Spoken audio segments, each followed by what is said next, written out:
Hello and welcome to our channel health care tutorials. आज हम जिस टॉपिक के बारे में बात कर रहे हैं वो है न्यूट्रिशन।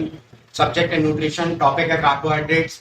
तो पिछले वीडियो में हमने जो बात की थी कार्बोहाइड्रेट्स के बारे में, वहां तक हमने बताया कि सोर्सेज क्या है, आइडिया क्या है, ये सब चीजें डिस्कस की हैं। अब हम बात करेंगे, जो कि आपने टाइटल देख लिया होगा, कि अगर कार्बोहाइड्रेट्स ना कंज्यूम करें तो क्या क्या डेफिशिएंसीज हमारी बॉडी में हो सकती हैं।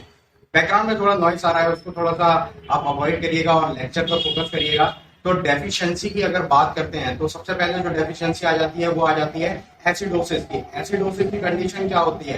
एसिडोसिस ऐसी कंडीशन है जिसमें कि क्या होता है, नॉर्मली फंक्शनिंग क्या होती है बॉडी की, कि हम कार्बोहाइड्रेट्स खाते हैं। वो क्या होता है कि ग्लाइकोजन के फॉर्म में हमारे बॉडी में स्टोर हो जाते हैं, और जब भी हमें एनर्जी की जरूरत पड़ती है तो ग्लूकोज की फॉर्म में ब्रेक होते हैं और हमें एनर्जी मिलती है। लेकिन अगर हम कार्बोहाइड्रेट को कंज्यूम ही नहीं करें तो क्या होता है हमारी बॉडी में, कि जो हमारी बॉडी है वो कीटोन बॉडीज जो हमारी बॉडी में प्रेजेंट है वो एसिड का फॉर्मेशन करना, एसिड बॉडीज का फॉर्मेशन करना शुरू कर देती है, जिससे कि हमारी बॉडी में एसिड कंटेंट बढ़ता है और हमारी बॉडी जो है एक नेगेटिव इम्पैक्ट देना शुरू कर देती है। तो ये कंडीशन होती है एसिडोसिस की। उसके बाद जो कंडीशन आती है वो है डिहाइड्रेशन की। डिहाइड्रेशन क्या होता है कि आपको भी पता है कार्बोहाइड्रेट में वाटर मॉलिक्यूल्स होते हैं। तो अगर हम कार्बोहाइड्रेट कम कंज्यूम करते हैं तो हमारी बॉडी में वाटर कंटेंट जो है वो कम होना शुरू हो जाता है और body slowly and slowly dehydration की फॉर्म में जाना शुरू कर देती है। उसके बाद नेक्स्ट आप देखेंगे हाइपोग्लाइसीमिया। हाइपोग्लाइसीमिया क्या होता है कि जो शुगर लेवल्स हैं आपके, ग्लूकोज लेवल्स आपके, वो डाउन हो जाते हैं। आपको जैसा कि मैंने फर्स्ट पॉइंट में ही बता दिया कि ग्लाइकोजन जो है ग्लूकोज के फॉर्म में ब्रेक हो जाते हैं। तो आप जब खाएंगे ही नहीं कार्बोहाइड्रेट तो ग्लाइकोजन स्टोर नहीं होंगे, ना वो टूट के ग्लूकोज बनेंगे और आप हाइपोग्लाइसीमिया की कंडीशन में जा सकते हैं। तो अब जो नेक्स्ट आ जाता है वो आ जाता है मसल वेस्टिंग की कंडीशन। मसल वेस्टिंग की कंडीशन क्या होती है? तो मसल वेस्टिंग की कंडीशन ऐसी कंडीशन होती है जिसमें कि आप मसल लूज करते चले जाते हैं। अब ज्यादातर लोगों को ये पता होगा कि कार्बोहाइड्रेट खाने से मसल गेन होता है या फिर कार्बोहाइड्रेट ना खाने से मसल लूज होता है। तो बहुत सारे लोग ये भी सोचते हैं कि प्रोटीन एक मेजर सोर्स है मसल अर्निंग का या फिर ना खाएं तो मसल लूज करने का, लेकिन कार्बोहाइड्रेट का भी मेन रोल होता है, क्योंकि आप जब भी कार्बोहाइड्रेट खाते हो तो वो आपको एनर्जी देता है। एनर्जी देता है मतलब आप वर्क करते हैं मतलब आपको मसल गेन होता है। तो इस वजह से अगर आप कार्बोहाइड्रेट खाएंगे ही नहीं तो आपकी बॉडी जो है वो मसल वेस्टिंग की कंडीशन में चली जाएगी, क्योंकि आपकी बॉडी के अंदर एनर्जी ही नहीं है काम करने के लिए। नेक्स्ट आ जाता है जो आपका कॉन्स्टिपेशन। कॉन्स्टिपेशन क्या होता है कि जो स्टूल हार्डनिंग हो जाता है और उसके बाद पास आउट होने में प्रॉब्लम देता है, उस कंडीशन को कॉन्स्टिपेशन बोलते हैं। तो इस कंडीशन में क्या होता है कि ये क्यों होता है कार्बोहाइड्रेट ना खाने की वजह से? तो ये इसका जो मेन रीजन है वो ये है कि कार्बोहाइड्रेट्स के अंदर फाइबर भी प्रेजेंट होते हैं। अब ये फाइबर और कार्बोहाइड्रेट दोनों हालांकि अलग न्यूट्रिएंट हैं, अलग टॉपिक हैं, मेजरली इनके बारे में डिस्कशन अनदर वीडियो में करेंगे। लेकिन यहाँ पर मैं आपको इतना ही बताऊंगा कि कार्बोहाइड्रेट जो होते हैं उनमें फाइबर प्रेजेंट होता है, और आप अगर वो डाइट नहीं लेते, जैसे कि चपाती और जैसे कि ब्राउन राइस, ऐसी डाइट नहीं लेते हैं तो आप फाइबर में लैग करते हैं और आपका स्टूल जो है वो हार्ड हो जाता है और आपको पास आउट करने में प्रॉब्लम होती है, और यही कॉन्स्टिपेशन लीड करता है। तो ये जो थी वो थी सारी प्रॉब्लम्स कार्बोहाइड्रेट न खाने से। तो अभी तक जो हमने बात करी वो थी डेफिशिएंसीज की बात। अब हम बात करेंगे फंक्शंस की, कि कार्बोहाइड्रेट खाते हैं तो उसका क्या फंक्शन है, क्यों हम खाते हैं। तो ये चीज डिस्कस करेंगे यहाँ पर कि कार्बोहाइड्रेट की फंक्शनिंग क्या है। तो सबसे पहले आ जाता है एनर्जी प्रोविडेंस। एनर्जी प्रोविडेंस क्या है कि आपको मैंने बताया हुआ है पहले भी, कार्बोहाइड्रेट जो है बेसिक एनर्जी प्रोवाइडिंग फूड है हमारी बॉडी के लिए। ये एक ऐसा न्यूट्रिएंट है जिससे कि सबसे ज्यादा एनर्जी हमें मिलती है। तो बेसिकली ये जो है वो हमको सबसे ज्यादा एनर्जी प्रोवाइड करता है। नेक्स्ट आ जाता है protein sparing action. Protein sparing action क्या है?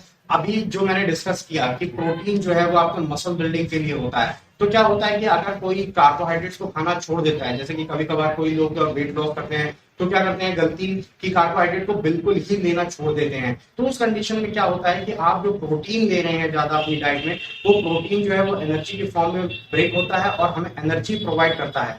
ठीक है, तो इससे क्या होता है हमारी बॉडी में कि जो मसल्स हैं उनको इनफ अमाउंट में प्रोटीन नहीं मिल पाता, और इनफ अमाउंट में प्रोटीन ना मिलने की वजह से क्या होता है कि हमारी जो मसल्स हैं वो ग्रोथ नहीं करती हैं, और इस वजह से प्रोटीन हमारी बॉडी में कम हो जाता है। तो बेसिकली चीज ये है कि कार्बोहाइड्रेट हमें खाना चाहिए एनर्जी के लिए, और प्रोटीन जो है वो मसल ग्रोथ के लिए वो डिफरेंट चीज है।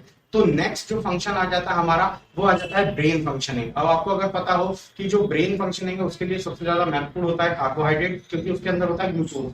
ग्लूकोज जो है वो ब्रेन को रन करने के लिए बहुत ज्यादा हेल्पफुल होता है।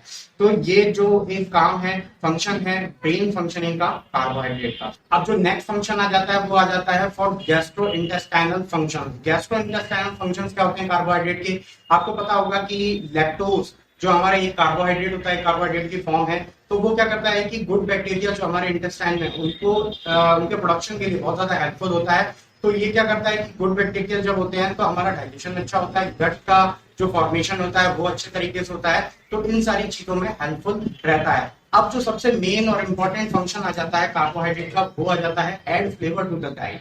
आपको अगर पता हो कि कार्बोहाइड्रेट के जंक जो फूड हैं उनमें सबसे ज्यादा कार्बोहाइड्रेट पाया जाता है, और जंक फूड आपको भी पता है बहुत ज्यादा टेस्टी होता है। तो इस वजह से आप देखेंगे कि फ्लेवर्स बहुत ज्यादा है कार्बोहाइड्रेट में, ऑप्शंस बहुत ज्यादा है, वेरिएशंस बहुत ज्यादा है, क्योंकि आप देखेंगे वेजिटेबल्स में भी है, फ्रूट्स में भी है, सीरियल्स में भी है, पल्सेस में भी है। बहुत सारे फूड्स ऐसे हैं जिनके अंदर कार्बोहाइड्रेट है। ऐसे बहुत सारे, बहुत ही कम फूड हैं जिनके अंदर नाम मात्र का कार्बोहाइड्रेट हो या बिल्कुल भी कार्बोहाइड्रेट ना हो। ओके, तो ये हो गए हमारे फंक्शंस। अब मैं एक अनाउंसमेंट करना चाहता हूँ। ये अनाउंसमेंट ये है कि हम यहाँ पर एक क्वेश्चन भी अराइज करेंगे। वीडियो के एंड में मैं एक क्वेश्चन अराइज करूंगा, तो आप उसका आंसर कमेंट बॉक्स में दीजिए, और जो वीडियो है उसको एंड तक देखिए ताकि आप उस क्वेश्चन को सुन पाए, उस क्वेश्चन को देख पाए और उसका आंसर कमेंट बॉक्स में दे पाए। ओके, तो आप देखते हैं ओवर कंजम्पशन ऑफ कार्बोहाइड्रेट। अगर हम ओवर कंजम्पशन कर लेते हैं कार्बोहाइड्रेट का, तो हमारी बॉडी में किस तरीके के इफेक्ट आपको देखने को मिलेंगे, इस बारे में यहाँ पर डिस्कस करेंगे। तो तीन चीजें बेसिकली यहाँ पर ज्यादा देखने को मिलती है। वैसे तो बहुत सारी चीजें हैं जो हमें देखने को मिलती हैं ओवर कंजम्पशन की वजह से, लेकिन मेनली जो इनका रीजन होता है, मेनली जो इनका कॉज होता है, वो यही तीन चीजें होती है। सबसे पहले जो आ जाता है वो है आपका डेंटल कैरीज, उसके बाद ओबेसिटी, और उसके बाद टाइप 2 डायबिटीज। अब इसमें सबसे पहली चीज जो मैंने बोली डेंटल कैरीज, उसके बारे में पहले डिस्कस करते हैं। तो डेंटल कैरीज बेसिकली क्या है? डेंटल कैरीज में क्या होता है कि जो दांत है उनमें आपको सड़न ज्यादातर देखने को मिलती है। आप देखेंगे खोखले हो जाते हैं दांत, ब्राउनिश कलर के अंदर से हो जाते हैं दांत। तो ये सारी चीजें आपको बेसिकली देखने को मिलती हैं। उसके बाद नेक्स्ट चीज आ जाती है ओबेसिटी। ओबेसिटी क्या होता है? ओबेसिटी आपको भी पता है मोटापा होता है, कि कार्बोहाइड्रेट अगर आप ज्यादा खाते हैं तो मोटापा होने के सबसे ज्यादा रीजन होते हैं। सबसे ज्यादा आपको जो दिखेगा वो है मोटापा। क्यों दिखेगा ये ऐसा? क्योंकि क्या होता है कि जब आप कार्बोहाइड्रेट का ओवर कंजम्पशन कर लेते हैं, बहुत ज्यादा कंजम्पशन कर लेते हैं और कोई भी काम नहीं करते हैं, आप कुछ भी वर्क नहीं करते हैं, फिजिकली वर्क नहीं करते हैं, तो उससे क्या होता है कि आपकी बॉडी में ग्लाइकोजन जो है वो स्टोर होता चला जाता है, स्टोर होता चला जाता है, और वो ग्लूकोज की फॉर्म में ब्रेक नहीं होता है, और वही जो ग्लाइकोजन जो है वो लेटर ऑन फैट के रूप में स्टोर आपकी बॉडी में होता चला जाता है, और आप डे बाय डे अपने वेट को इंक्रीज करते चले जाते हैं। और इस वेट को लूज करना बहुत ज्यादा मुश्किल हो जाता है जब आप अपने वेट के लगभग, नॉर्मल वेट के लगभग 1.5 गुने या 2 गुने पहुंच जाते हैं, तब आपको बहुत ज्यादा प्रॉब्लम आती है। और कार्बोहाइड्रेट के लिए आप इतना ज्यादा हैबिचुअल हो चुके होते हैं कि आप उसको अब यूज नहीं कर सकते, या आप अब कार्बोहाइड्रेट्स को खाना छोड़ नहीं सकते इजिली। तो इस वजह से आपका वेट जो है वो ग्रेजुअली बढ़ता चला जाता है। उसके बाद नेक्स्ट आ जाता है टाइप 2 डायबिटीज। टाइप 2 डायबिटीज अब क्या है कि ये टाइप ए डायबिटीज का, जो कि आपको ज्यादातर ओल्डर पीपल्स में देखने को मिलेगा या मिडिल एज पीपल्स में देखने को मिलेगा। हालांकि ये बच्चों में भी देखने को मिलता है, जो बच्चे ज्यादा ओबीज हो जाते हैं, मोटे हो जाते हैं, उनमें आपको ज्यादातर ये देखने को मिलता है। लेकिन ज्यादातर ये जो आपको एल्डर पीपल्स हैं या मिडिल एज पीपल्स हैं उनमें देखने को मिलता है, और ऐसे लोगों को इंसुलिन रेजिस्टेंस भी बोला जाता है। तो यहाँ पर क्या होता है कि आपका जो आपके शुगर लेवल्स हैं उनमें आपको यहाँ पर डिस्टरबेंस देखने को मिलता है। तो ये आ जाता है आपका टाइप 2 डायबिटीज का। अब जो नेक्स्ट टॉपिक आ जाता है वो आ जाता है मेटाबॉलिज्म और डाइजेशन। डाइजेशन और मेटाबॉलिज्म को हम नेक्स्ट वीडियो में कंसल्ट करेंगे, नहीं तो वीडियो बहुत ज्यादा लेंथी हो जाएगी। तो डाइजेशन का लेकिन मैं फिर भी थोड़ा सा पॉइंट आपको बताना चाहूंगा कि जो डाइजेशन होता है कार्बोहाइड्रेट का, वो बेसिकली माउथ से स्टार्ट होता है, और जो डाइजेशन आपका है स्मॉल इंटेस्टाइन तक चलता है। तो लेकिन इसका जो ओवरऑल प्रोसेस है उसको हम नेक्स्ट वीडियो में देखेंगे।